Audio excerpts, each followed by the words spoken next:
الحمدللہ رب العالمین، الصلاۃ والسلام علی رسول الامین والعاقبۃ للمتقین، اما بعد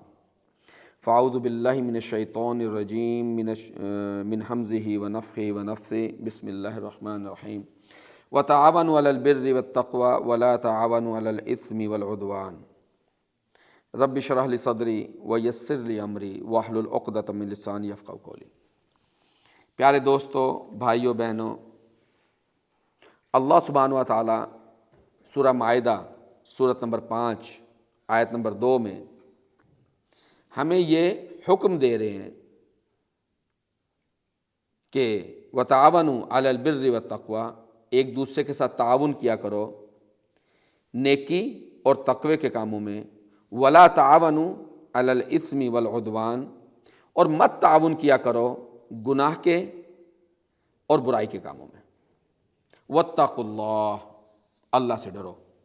ان اللہ شدید العقاب، اللہ سخت عذاب دینے والا ہے۔ بہت سے ایسے کام ہیں جس میں ہم جانتے بوجھتے یا انجانے میں ایک دوسرے سے تعاون کرتے ہیں،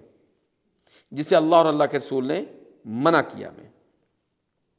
بہت سے ایسے گناہ جن کو آج ہمارا معاشرہ گناہ نہیں سمجھتا، ایسے گناہ جس کے اندر 5 وقت کے نمازی بھی ملوث، حج کرنے والے، عمرہ کرنے والے وہ بھی ملوث،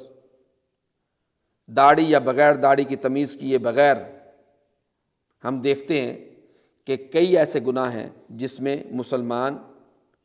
اس کو اپنا حق سمجھ کر رہا ہے اور وہ آخرت کو بھولا ہوا ہے، اور اس کے اندر دوسرے مسلمان ان کی مدد بھی کرتے ہیں۔ تو اسی لیے اللہ سبحانہ و تعالیٰ نے ہمیں یہاں پہ تو یہ خبردار کیا کہ وَتَعَاوَنُوا عَلَى الْبِرِّ وَالتَّقْوَىٰ وَلَا تَعَاوَنُوا عَلَى الْإِثْمِ وَالْعُدْوَانِ، کہ نیکی اور بھلائی کے کاموں میں ایک دوسرے کی مدد کیا کرو اور برائی اور گناہ کے کاموں میں ایک دوسرے کی مدد مت کیا کرو، اور اللہ سے ڈرو، وہ سخت عذاب دینے والا ہے۔ محمد رسول اللہ صلی اللہ علیہ وسلم نے ہمیں ان گناہوں کے متعلق بتایا جو جانے یا انجانے میں ہم سے ہوتے ہیں، اور آج ان گناہوں نے ہماری عام زندگی میں ایسے جگہ پا لی ہے کہ جیسے ہم لوگ ایک پانی کا گلاس پیتے ہیں اور ہم یہ نہیں خیال کرتے کہ پانی کا گلاس کی ویلیو کیا ہے۔ اسی طرح ایسے کچھ اعمال ہیں جن کی اہمیت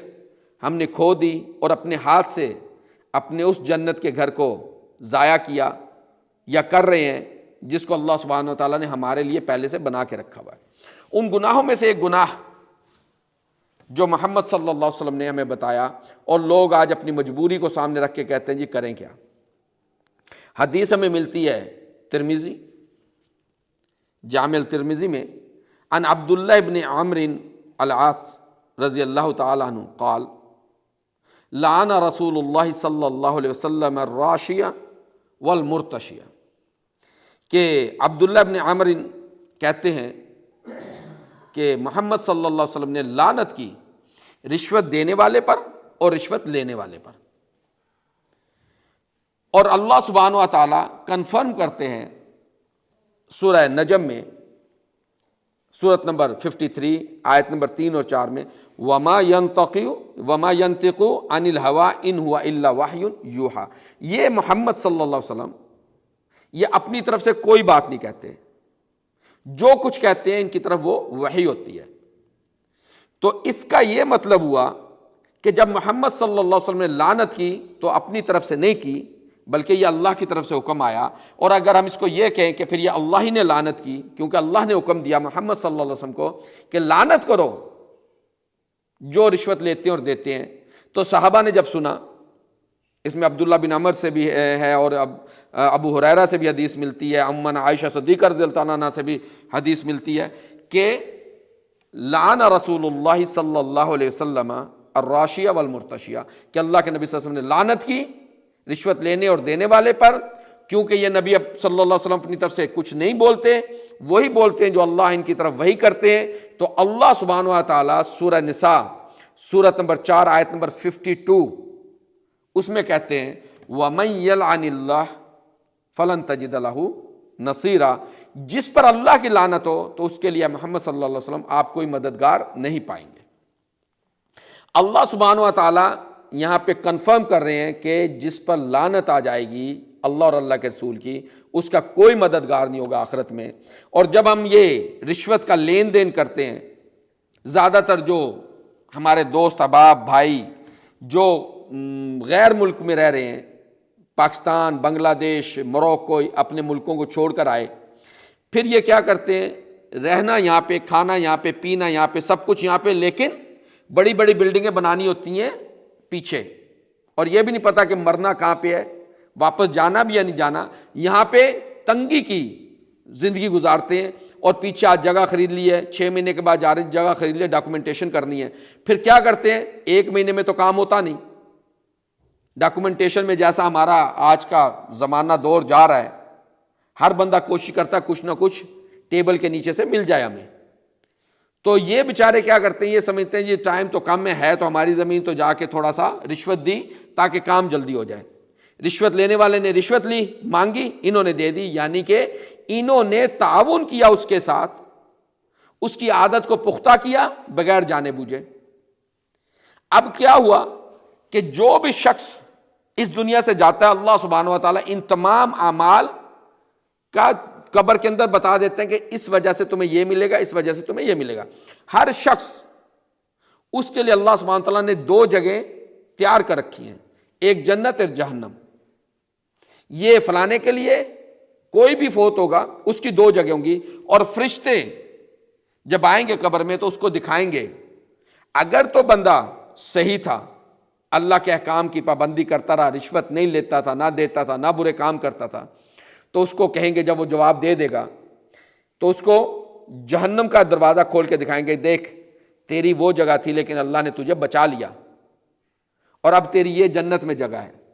اور نعوذ باللہ من ذالک، اللہ کی پناہ میں آتے ہیں اس بات سے، ایسا شخص جس نے اللہ اور اللہ کے رسول کی باتیں نہیں مانی، خاص طور پر رشوت کا لین دین کیا، اللہ اور اللہ کے رسول کی لعنت کا مستحق ہوا، تو اس کے لیے کیا ہوگا، جنت کا دروازہ کھولا جائے گا، دکھایا جائے گا، دیکھ بدبخت، یہ تیرے لیے تیرے رب نے تیار کر رکھا تھا، لیکن تو نے اپنے اعمال کی وجہ سے یہ جنت کے گھر کو کھو دیا، اور اب یہ تیرا دروازہ ہے، یہ تیرا راستہ ہے، یہ تیرا ٹھکانہ ہے۔ چونکہ ہم مسلمان تو ہیں، منہ سے تو کہتے ہیں کہ اللہ کی کتاب ہے، ذالک الکتاب لا ریب فیہ، لیکن ہمیں اس کتاب پر کتنا یقین ہے؟ یقین تو ہمیں اس دنیا پر ہے کہ میں نے اپنے ہاتھ سے پیسہ کمایا، پاکستان میں جا کے بلڈنگ بناؤں گا، بنگلہ دیش میں بلڈنگ بناؤں گا، وہاں پہ جا کے رہوں گا، موت کا اس کو پتہ نہیں۔ اور اس گھر کے لیے جس کے لیے اللہ سبحانہ و تعالیٰ نے کہا اِنَّ جَعَلْنَا مَا عَلَيْهَا صَعِيدًا جُرُزًا، جو کچھ بھی زمین کے اوپر ہے ہم اس کو بہت جلد ریزہ ریزہ کر دیں گے، جس کی کوئی وقت ویلیو نہیں ہوتی۔ ہر چیز آپ جتنی مرضی بڑی بلڈنگیں بنائیں، جتنے کروڑوں روپے لگائیں، اللہ کہہ رہے ہیں ہم ان کو ریزہ ریزہ کر دیں گے۔ ہمیں یقین نہیں آیا، نہیں جی یہ تو ریزہ ریزہ ہوگی نہیں، اس میں تو میں نے رہنا ہے۔ دوسری طرف اللہ سبحانہ و تعالیٰ جنت کے وعدے کر رہے ہیں، اس پہ ہمیں یقین نہیں ہے۔ کس نے جنت دیکھی ہے؟ ہم منہ سے نہیں، کولن کچھ نہیں کہتے، منہ سے نہیں کہتے، لیکن اپنے عمل سے، اپنی کوششوں سے اس بات کی تصدیق کرتے ہیں کہ ہمیں جنت اور جہنم پہ کوئی یقین نہیں ہے، ہمیں اس دنیا کی زندگی پر یقین ہے۔ اس لیے اللہ سے دعا کرنی چاہیے کہ یا اللہ ربنا لا تزغ قلوبنا بعد اذ ہدیتنا، اے اللہ ہمارے دلوں کو اب ٹیڑھا مت کرنا کہ تو نے اس کو سیدھا راستہ دکھا دیا، وہب لنا من لدنک رحمہ، اور تو ہمیں دے اپنے پاس سے اپنی رحمت، انک انت الوہاب، تو ہی صرف دینے والا ہے۔ اللہ سے دعا کرنی چاہیے کہ اللہ اس قرآن کے الفاظ کو جس کے اندر کوئی شک نہیں ہمارے دل میں راسخ کر دے۔ محمد صلی اللہ علیہ وسلم اشرف الانبیاء، وہ کیا کہتے تھے؟ یا مقلب القلوب ثبت قلبی علی دینک، اے دلوں کو پھیرنے والے میرے دل کو اس دین کے اوپر ثابت کر دے، ثابت قدم کر دے، کیونکہ یہ دنیا دھوکے کا گھر ہے، بندہ دھوکے میں جی رہا ہے، کتنا جی لے گا، اور کیا اپنے ہاتھ سے اس نے ضائع کر دیا۔ اس قبر کے اندر جب یہ حسرت بھری آہ نکلے گی، پھر وہ قیامت کے دن کیا کہے گا؟ یہی کہے گا کہ ہائے میری بربادی، ہائے میری تباہی، ہائے میری بربادی، ہائے میری تباہی۔ تو اس دن سے اللہ ہمیں بچائے۔ اللہ سبحانہ وتعالی ہمارے دل کے اندر اس قرآن کو راسخ کرے، اس قرآن کے احکام کو سمجھنے کی توفیق عطا فرمائے۔ جیسے محمد صلی اللہ علیہ وسلم نے ہمیں عملاً کر کے دکھایا، یا اللہ ہمیں توفیق دے کہ ہم محمد صلی اللہ علیہ وسلم کے نقش قدم پر چلیں اور اپنے لیے اس گھر کو پکا کر لیں جو اللہ نے ہمارے لیے جنت میں تیار کیا ہوا ہے، اور ہم اس جگہ سے بچ جائیں، اور وہ بھی اللہ ہی نے تیار کیا ہوا ہے جس کا نام جہنم ہے۔ تو یا اللہ ہم تجھ سے ان دونوں جگہوں میں سے وہ جنت کے گھر کی آرزو کرتے ہیں، دعا کرتے ہیں، تمنا کرتے ہیں۔ ہم اس دنیا جس کی ہر چیز کو تو نے ریزہ ریزہ کر دینا ہے، یا اللہ اس کی محبت ہمارے دلوں میں مت ڈال۔ ربنا لا تزغ قلوبنا بعد اذ ہدیتنا وہب لنا من لدنک رحمہ انک انت الوہاب۔ اقول قولی ھذا واستغفر لی ولکم۔